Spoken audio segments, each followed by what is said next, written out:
A very good morning, my dear students. I hope y'all have done your online classes properly and keep giving me your attendance, as attendance is compulsory. So, as I told you in the class that I have completed lesson 9 and now I will be starting with lesson 10, Gorilla. So, I request you all to take out your chapter 10, Gorilla, English Garden Book, page 81. This is a poem. I hope you all are aware of gorilla. We have seen gorilla in zoo. You can see gorilla over here. So first of all, I will read out a poem that a giant gorilla came to tea. Whoever asked him, it wasn't me. He came in through the kitchen wall. It took 6 chairs to seat him all. He drank his tea straight from the pot, and sandwiches he ate the lot. He poked the jellies to make them wobble, then swallowed them with just one gobble. All that remained on the plate was the cake. There was nothing else for him to take. When he had eaten that, I showed him the door and hoped he had go now. There was no more. Instead, he ate the door as well, except for the knocker and the bell. After that, he at last decided to go. Who invited him? I had like to know. This poem is written by Martin Honeysett. Okay, Martin Honeysett. I would like to say you about Martin Honeysett that he was a British artist and he was a cartoonist. Okay, he was a cartoonist. Now, the poem Gorilla. First of all, see over here. Have you ever had an unusual visitor at your home? Why was it unusual and what did you do? Unusual visitor, that means somebody you was not expecting and came to your house. That is called unusual visitor. Same happened over here. A giant gorilla came to what happened? A giant. Giant means abnormally large and powerful. Means very big. So a giant gorilla came to tea. Okay. Whoever asked him, it wasn't me. जिसने भी पूछा, whoever asked him, said it wasn't me. मैं नहीं. He came in through the kitchen wall. How did this gorilla entered? He entered through the kitchen wall.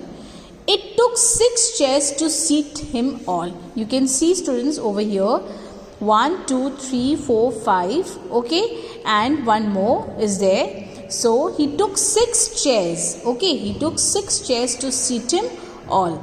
For making him to sit, he took 6 chairs. Okay. He drank his tea straight from the pot. You can see over here the kettle. He came and he drank the tea from the kettle itself, from the pot itself. And sandwiches he ate the lot. Whatever sandwich, how many sandwiches over here, he ate everything. Okay. He poked the jellies to make them wobble, then swallowed them with just one gobble. What happened? He poked the jellies to make them wobble. Then he ate the jellies also and he was wobbling. Wobbling means move unsteadily. Making, that means thap-thapana. Okay. He was making them wobble. You know, when you have jelly, he was just hitting at the backside of the jelly to make all the jelly out from the jelly box. Okay. Then swallowed them with just one gobble. Then what did he do? At a time, with one gobble, with just one gobble. Gobble means over here swallow without chewing. Something when we just put in our mouth and we have swallowed at a time, at one time. We didn't even chew. So what did he do? He poked the jellies to make them wobble, then swallowed them with just one gobble. All that remained on the plate was the cake. Now he drank tea, then he ate sandwiches, then he ate jellies. Now all left for him to eat was only cake. all that remained on the plate was the cake. There was nothing else for him to take. Now there was nothing else for him to eat except the cake. So when he had eaten that, I showed him the door. When he had eaten the cake also, I showed him the door. That means I asked him that now you can go, as because nothing is left for you to eat over here.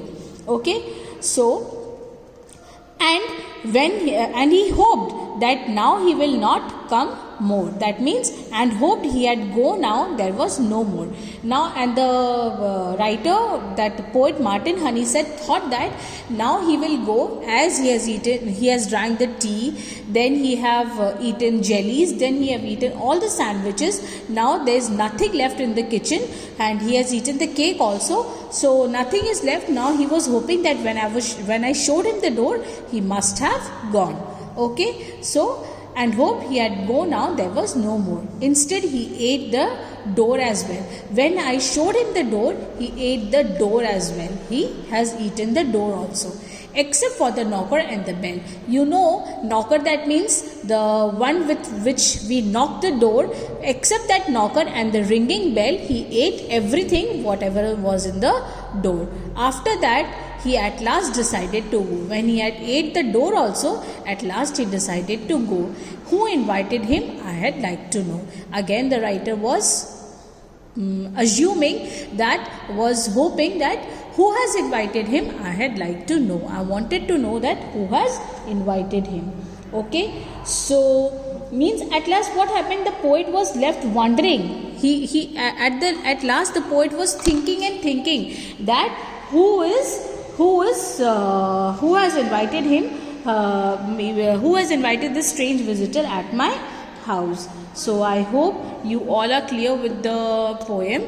So now I would request you to write four word meanings in your copy by mentioning the date, lesson number and lesson name, and write the word meanings and by heart it. Okay students, thank you. Have a nice day.